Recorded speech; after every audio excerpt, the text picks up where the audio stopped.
Good morning. Thank you for your continued coverage of this quickly developing, strengthening, very serious storm, Hurricane Laura. I have with me today a host of people from our team here at the state of Louisiana. I'm going to yield the floor in just a few minutes to the National Weather Service representative, Ben Schott, who's with us here as the meteorologist in charge of the New Orleans office. And then you'll also hear from Dr. Sean Wilson from the Secretary of the Department of Transportation and Development. We're also welcoming today Major General Diana Holland, who commands the Mississippi Valley Division of the U.S. Army Corps of Engineers, headquartered in Vicksburg, Mississippi. As you probably are aware now, last night Hurricane Laura began to rapidly intensify. It is now a Category 3 hurricane and anticipated will make landfall very early tomorrow morning in Cameron Parish as a Category 4. I'm going to make a couple of points and then yield the floor to Ben. We need everyone in Southwest Louisiana paying very, very close attention to this storm and heeding the warnings that have been going out for a number of hours now. You're going to hear ranges of storm surge that we haven't heard in Louisiana since Hurricane Audrey in 1957. You're going to hear the word unsurvivable to describe the storm surge that we are expecting. And what we know is that the weather across Southwest Louisiana and really across all of South Louisiana will degrade over the next several hours to the point where we're not going to be able to run our buses, for example, from the Lake Charles area, to depopulate individuals, transport them to shelters. And at some point, a couple of hours after that, mid-afternoon or so, it won't be safe for anyone to be on the road down there. So people need to heed the warnings they've been given and to evacuate. And if you think you're safe because you made it through Rita in Southwest Louisiana, understand this storm is going to be more powerful than Rita. It is gaining strength. It is not losing strength as it approaches the southwest coast. We know that the storm surge values are higher. The wind speeds will be higher.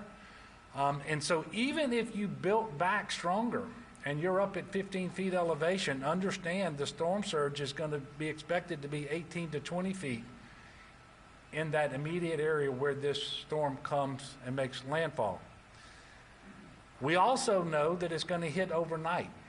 And so for people who make the decision to stay, the worst thing you can do is when that storm really starts beating at your door 1 or 2 o'clock in the morning is to decide, well, I'm going to leave now, because that will be the absolute worst decision you can make at that point, because the transportation on ground level will be ultra hazardous, more hazardous than you staying in your home, which is why we need people to start evacuating now. If you're in those low-lying areas, if your local officials have told you that there's evacuation in place, whether it's mandatory or voluntary, we need you evacuating now. And by the way, the road network is not so congested that you can't get out. I just looked at I-10, for example, and the traffic is flowing freely on I-10. So understand, we're talking about unsurvivable storm surge in Cameron Parish, and really that's the designation that's being given from the Texas line over to Intercoastal City in Vermilion Parish. For the first time in many years, we have activated the entire National Guard, and so at this time I'm gonna give the podium to Ben so that he can go through the weather. He's got some slides for you. I'll come back on the backside of that and speak for a bit, and then we'll have Sean Wilson from DOTD give you an update as well. Thank you, Governor. And with that, make sure we get started here. So here's just a quick overview of Hurricane Laura. It is currently a strong Category 3 at landfall. It will be forecasted to be a Category 4, as the governor had mentioned. I'm going to go through each of the individual threats, talk a little bit about them, and some of the local pieces, especially dealing with Cameron and Calcasieu parishes. So here's the current track from the National Hurricane Center. You'll see right now, the thing that I want to point out is, see the two little circles that are on the map around the X. Those are the current tropical storm and hurricane force wind fields. I bring these up because this is a very large storm. A lot of times people get enamored by what's in the cone is where it's most dangerous. And this is a great example of that's not always the case. With this being a large and deadly storm, you can see the tropical force winds are already almost reaching to the southern Louisiana coast. And the hurricane force winds at landfall will likely extend out more than 60 miles. So you don't have to be right near the eye, you don't have to be right near the center line to see significant winds from the storm. Again, as mentioned up there, it looks like it's going to make landfall with winds of near sustained levels of 145 miles per hour, with gusts up to and over 170 miles per hour. I don't know if anyone has seen that type of damage locally in quite some time. A good example of what the winds can do would be a recent example of Hurricane Michael, though it was upgraded to a Category 5. Understand that it had amazing damaging winds in almost a 20 or 30 mile wide stretch that reached inland all the way from the Florida coastline into Georgia. So I think folks in southwestern Louisiana and western Louisiana need to understand the wind threat here is serious. Speaking of that, again, the tropical force winds will cover a huge portion of the state, could linger from anywhere near the Atchafalaya Basin, Baton Rouge area, and extend well into Texas, well off to our west. Again, this is a very large wind field with this storm, so there will be even impacts further away from the main area that we'll be talking about here in just a bit when it comes to the unsurvivable storm surge. When you look at the hurricane force winds, it's expected for those to extend maybe as far in as Alexandria, as far to the west as Lufkin, Texas, and make its way right to the doorstep of Shreveport.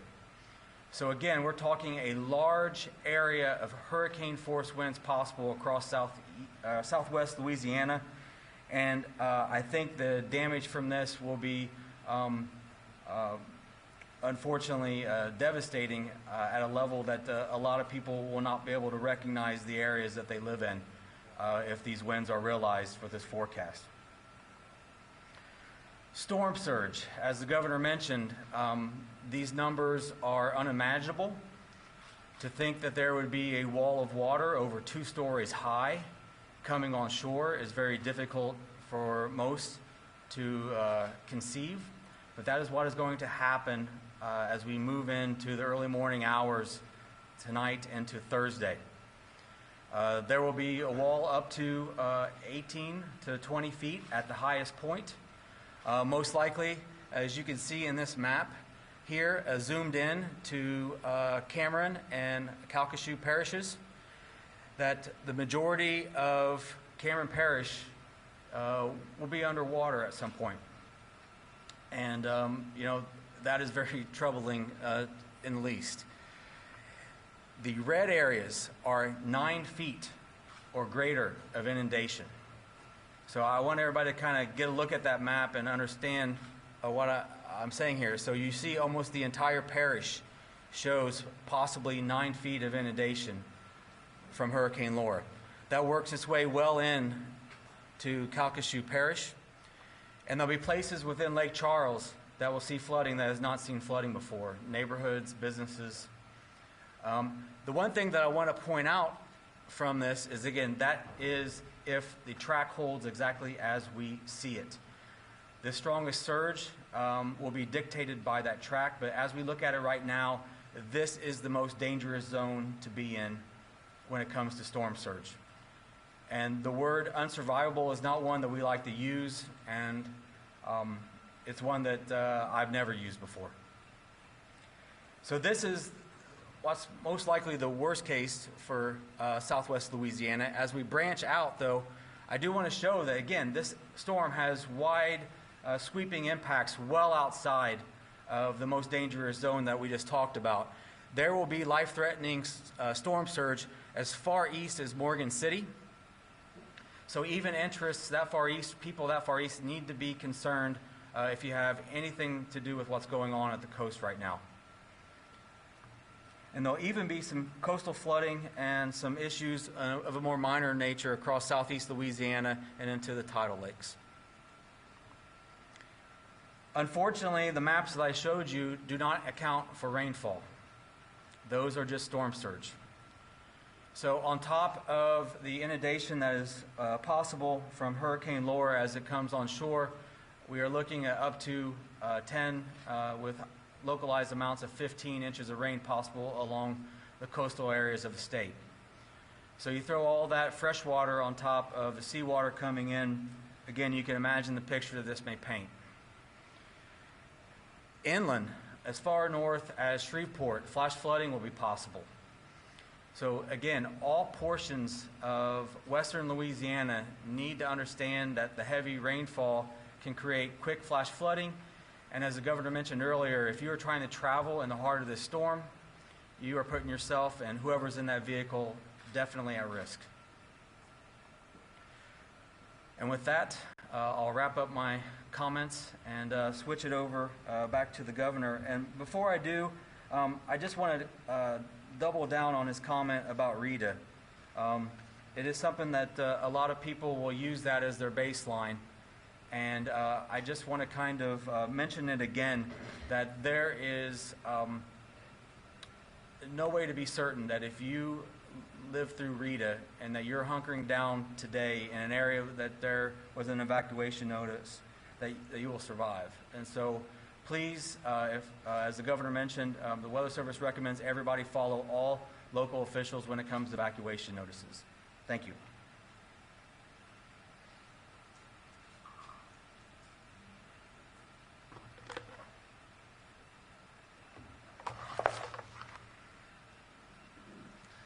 Thank you, Ben. And one of the things that we've been told to expect and we're already seeing is the ability for this storm system to produce tornadoes. And in fact, that area of concern will extend through southeast Louisiana. If I'm not mistaken, just before I left the Overwatch room, a warning was issued for capital area parishes with respect to tornadoes. So that's something we have to be paying close attention to today and tomorrow as well.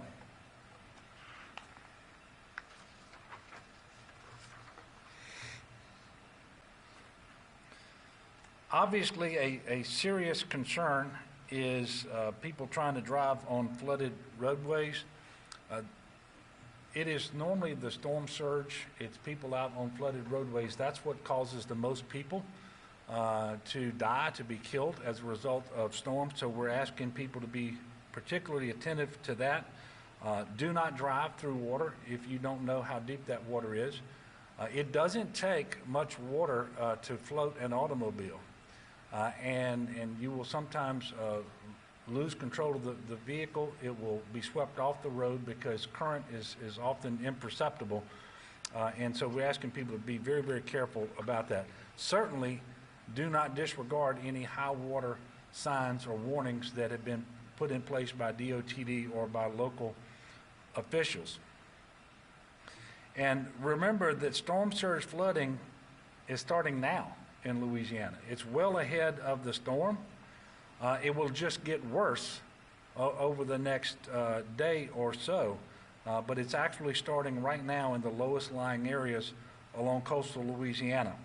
And while we have focused a lot on Cameron, and Calcasieu, please understand that Vermilion Parish, Iberia Parish, St. Mary Parish, all of these are at risk for flooding because of the storm surge. And in fact, Jefferson Davis, we actually expect that there will be several places, Calcasieu, Jefferson Davis, perhaps Acadia, where I-10 will be underwater at certain points during the course of this storm. And if we're going to have that kind of flooding along I-10, then you know the areas between the coast and I-10 are at tremendous risk, especially those that are located near waterways. Again, we're going to have the storm surge combining with the rain in order to create these flood conditions that are going to be very, very serious. And people know whether they live in low-lying areas that are prone to flooding. What they don't know, because we haven't had a storm like this in so long, is just what the threat of this storm is compared to those of more recent years. And you can only contrast this storm to recent years. You cannot compare them. So I'm going to ask Dr. Wilson to come up now and talk more about transportation across the state of Louisiana, and then I'll come back on the back side of that with some more information.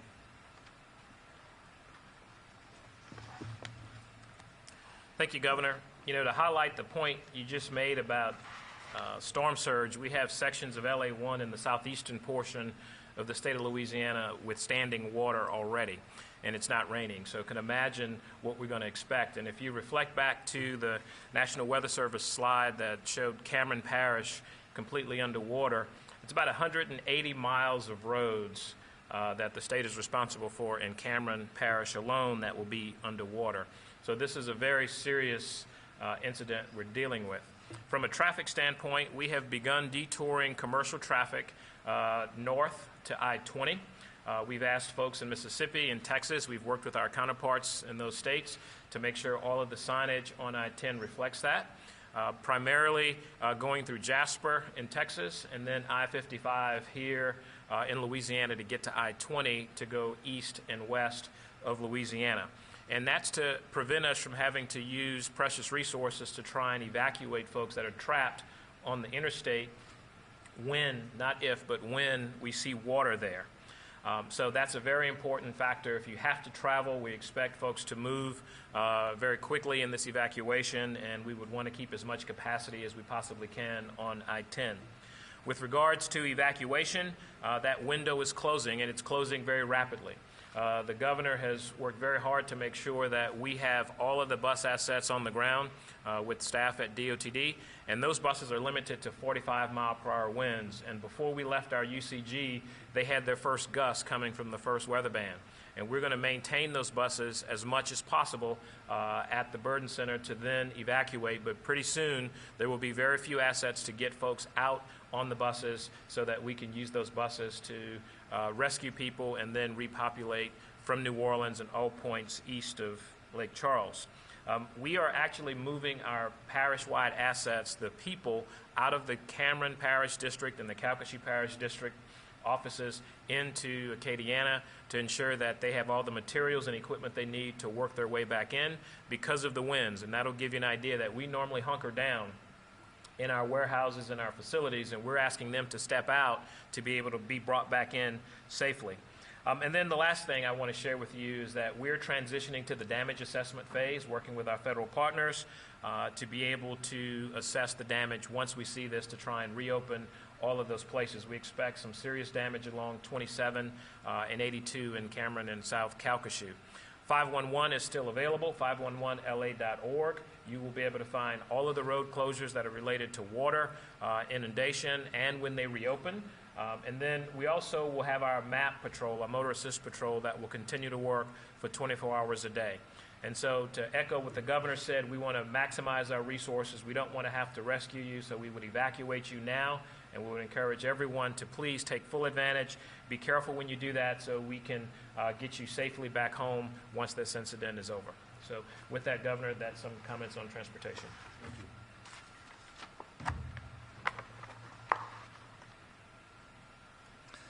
Thank you, Dr. Wilson.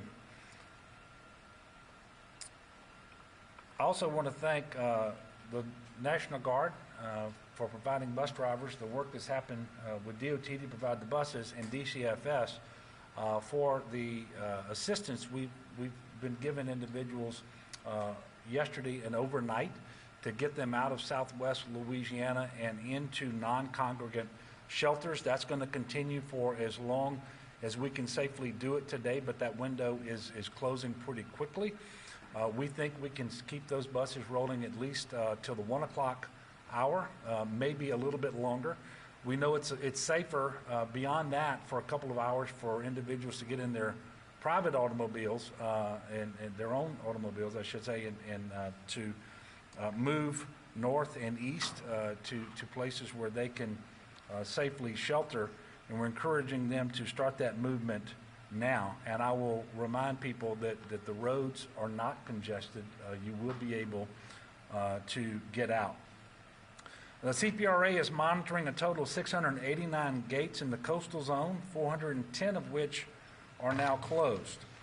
CPRA is also working to identify and pre-position pumps, generators, and other assets in south central Louisiana so that they can start to dewater Southwest Louisiana as quickly as possible when it's safe to do so. They'll be working with the local levee authorities and government officials in order to make sure that we do that as soon as possible. We do believe that there will be extensive search and rescue following this storm. And that's why we're asking people to depopulate the area, evacuate, to minimize the number of people that we have to then rescue from very dangerous conditions. But we do anticipate that search and rescue will be forthcoming. As soon as it's safe to do so, you should know that with the National Guard, Wildlife and Fisheries, the Fire Marshal's Office, and assistance we're getting from around the country with urban search and rescue, we will have a very robust effort that will start as quickly as we are able to do that. Speaking of the National Guard, they have more than 3,000 guardsmen presently that are providing support. Those numbers will continue to increase throughout the day. The National Guard has approximately 222 high water vehicles and 65 boats manned and staged in southern Louisiana, prepared to provide search and rescue support as needed. They also have 19 aircraft prepared to support Hurricane Laura search and rescue. With respect to commodities, they have 921,000 liters of water, 528,000 MREs strategically placed and ready to support the citizens of Louisiana. And I will pause again to say that our team in Louisiana, when it comes to disasters, when it comes to responding, we have the very best anywhere in the country. And I want to thank all of them at every single agency, and we also appreciate all the work that happens on the local level with sheriff's offices and fire departments and OEPs and you name it, and just people being good neighbors to one another. And certainly we're going to need some more neighborly love as we prepare for, respond to, and recover from this particular storm. I want to remind everybody that we have this historical storm at a time when we're already in a public health emergency. And the COVID situation remains very serious in Louisiana as well. Today we're reporting 846 new cases and 32 additional deaths. You all are expecting an announcement today on my executive order, which expires on Friday. I will tell you now we're going to extend the current phase 2 order for 2 additional weeks and take another look at it at that point in time. The challenge is we're basically going to be blind for this week because we're having to discontinue much of our community-based testing, whether it's the surge testing sites, federally sponsored, or our community testing sites.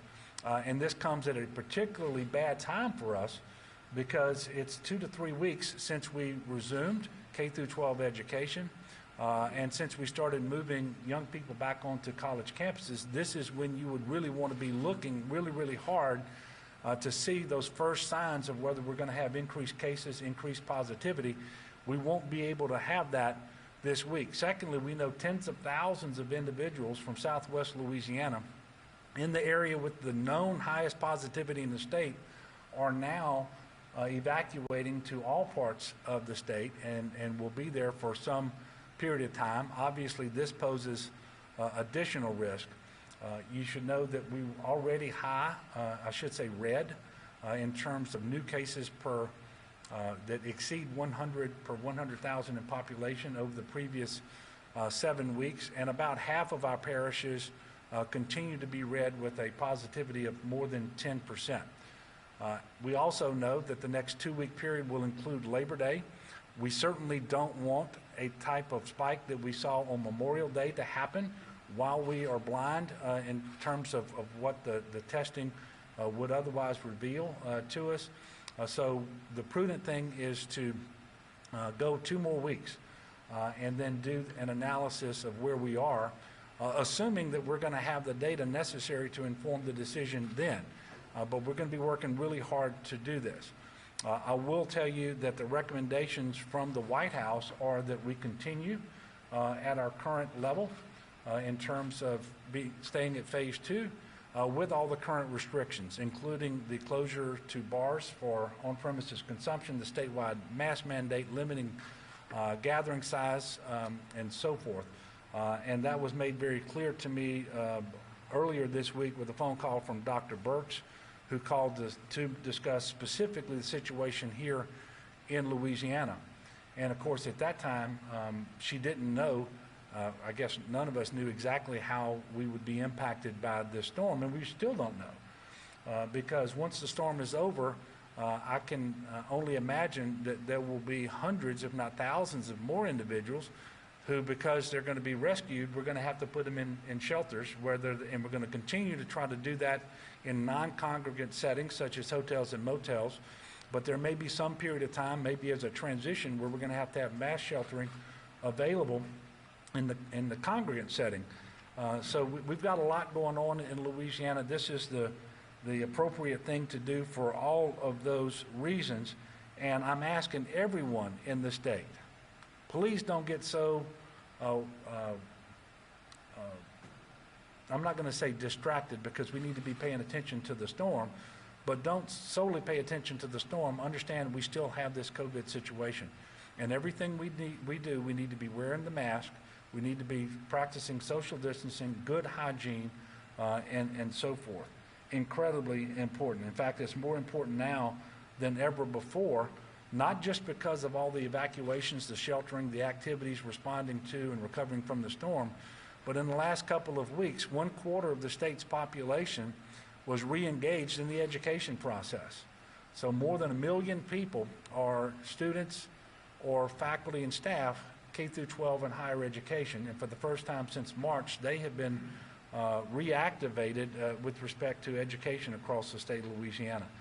So I am imploring the people of our state to do what you always do, and that is to take these things very seriously, be a good neighbor to one another, but understand that being a good neighbor right now means being distant, at least physically distant, socially distant, and wearing a mask. I'm encouraging any individual out there who has questions or they have a need around transportation. They want to know where they go to shelter or where they go to be picked up and brought to a shelter. Call your Office of Emergency Preparedness. You can find that number at getagameplan.org, and there's a contact sheet. You go there and you will find your parish OEP number so that you can call them and get that information. You can also text LA Shelter to 898-211. LA Shelter to 898-211. So look, this is a very serious storm. In the 5 years I've been governor, I don't believe I've had a press conference where it was my intention to convey the sense of urgency that I am trying to convey right now.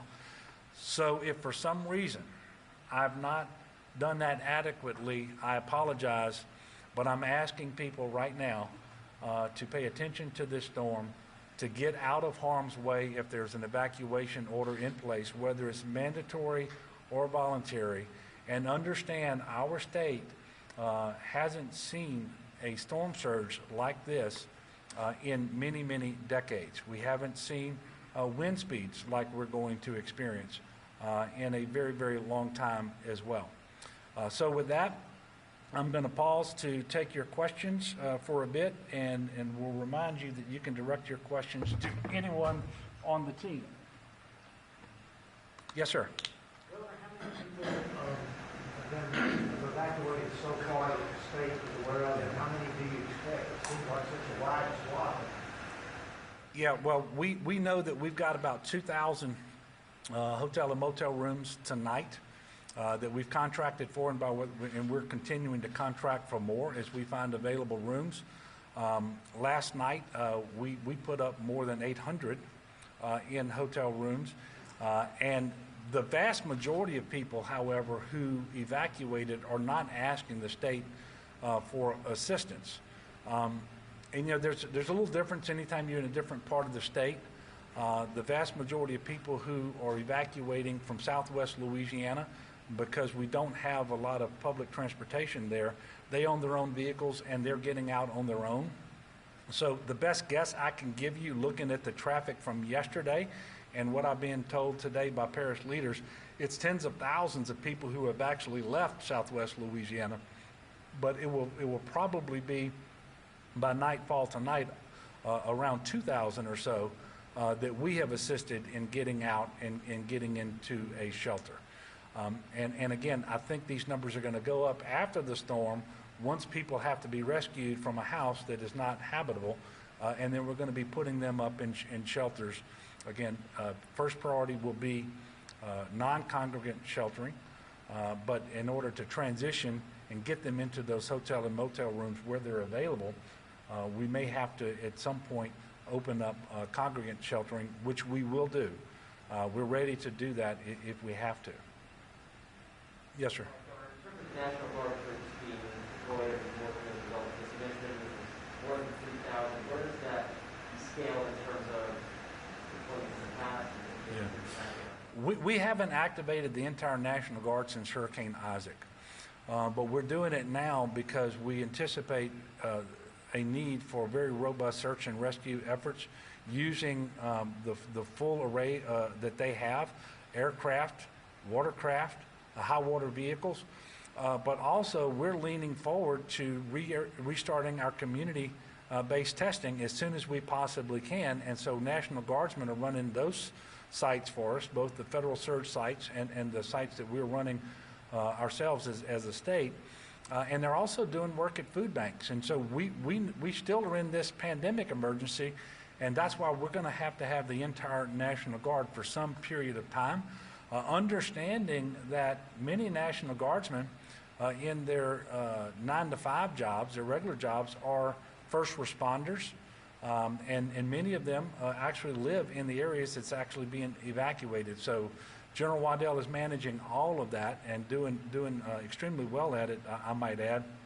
And I've been very gratified to receive calls from neighboring governors offering their assistance, and we will be drawing up on their assets, particularly in the National Guard, because not every state has the same type of equipment and the same type of trained units. So we'll be looking for Mississippi, Arkansas, Texas, and by the way, beyond that, we have people on the ground in Louisiana now, not National Guard, but search and rescue individuals from Tennessee and from elsewhere, and so that we have staged an awful lot of resources and assets that we're going to be able to bring to bear just as soon as it is safe to do so. And look, we know we're going to have to do search and rescue, but I'm imploring the people in low-lying areas who've been asked to evacuate, do that so that we don't have to come looking for you, and we can go spend time on other individuals who may not live in an area that is prone to flooding, or for some other reason they just can't get out. But those people who can, you've got the time to do it now. So please do it. Yes, sir. Governor, are you still concerned that people in Lake Charles and the southwest part of the state aren't evacuating in great enough numbers? And also, do you think the state's going to have enough hotel rooms available after the fact, once homes are destroyed and people need a place to stay? Or is that why you think there's going to be need for shelter? Yeah, well, first of all, I'm always concerned about whether everyone's evacuating who needs to be evacuating, especially when you hear things like unsurvivable surge. And we know that we're going to have life-threatening floodwaters in places that haven't seen it in a very, very long time. And so, yeah, I'm concerned about that. That's why I started this press conference. So I didn't want to wait the 40 minutes or so to make the point. I wanted people to have that 40 minutes to start putting things in their vehicle and getting out of the area. So yes, we are concerned. Look, we're gonna take advantage of all of the space available at hotels and motels that we can contract for, understanding that we have more crew members in Louisiana pre-positioned to restore electricity from various companies from across the country than we've ever had before a storm right now. So we're competing with them for space for sheltering. But there's a lot of hotels and motels in Louisiana. We don't have a lot of tourism going on right now because of COVID. We will use all of that available space. But look, we don't have to stop inside the state line. So if we have to push people into Texas or into Arkansas or Mississippi, we'll do that as well. And so we're going to find the non-congregant sheltering as best we can for as many people as we can, as fast as we can, because we want them to be safe from the storm and from COVID. And again, we will use our congregant shelters as necessary, but hopefully for as short a period of time as possible. Yes, sir. Has the state identified any areas or any facilities in particular that congregate sheltering will be used? Well, we own shelters in the Alexandria and Shreveport area, and I'm hesitant to tell you the answer to this because we don't want people driving up to those shelters yet because we're still directing people to hotels and motels. But you know where they are in Alexandria, the mass shelter facility we have there, the mega shelter, and also Joella up in Shreveport.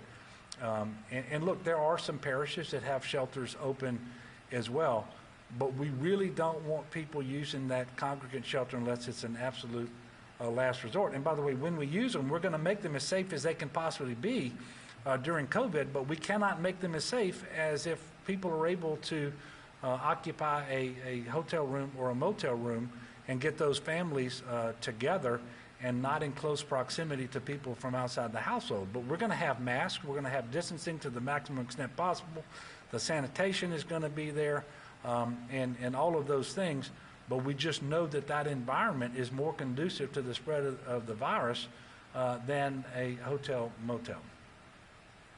Greg.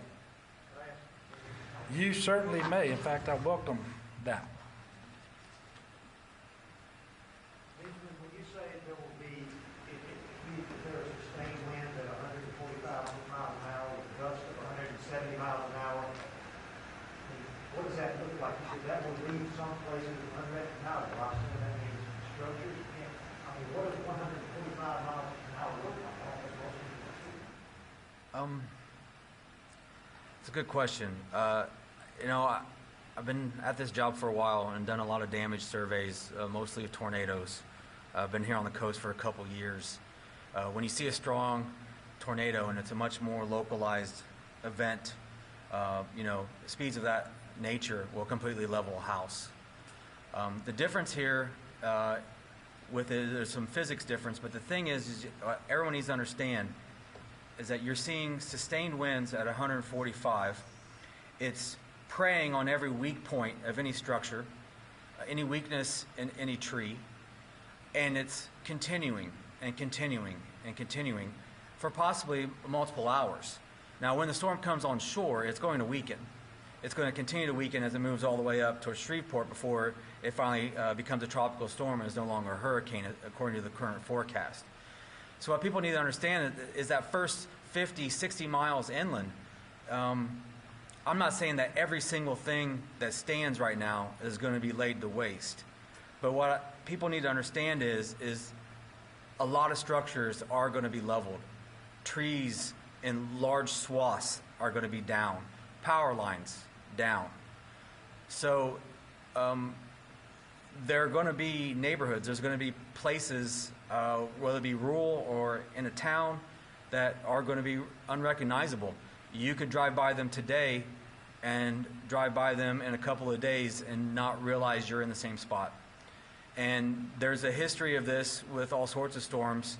I still like to use the recent one of Michael on the Florida Panhandle and into Georgia.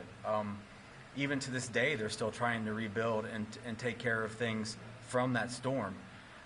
Though that was a slightly stronger storm, I still think it is a great example for us to understand how widespread this damage may be and how significant the damage may be, and that the risks are there beyond the water. So if you're inland, these extreme winds, again, may be seen well inland. And that's something that most people don't assume. They assume with a hurricane, the extreme winds are at the coast, and if I live 30, 50 miles in, I'm okay. I can't say that for this storm because it's moving at a fast clip. It's going to be moving at 15, 16, 17 miles per hour. So with 145 sustained and gusts over 170, it's easy to have over 100 mile per hour winds 50, 60 miles inland, and then maybe a 20, 30 mile swath.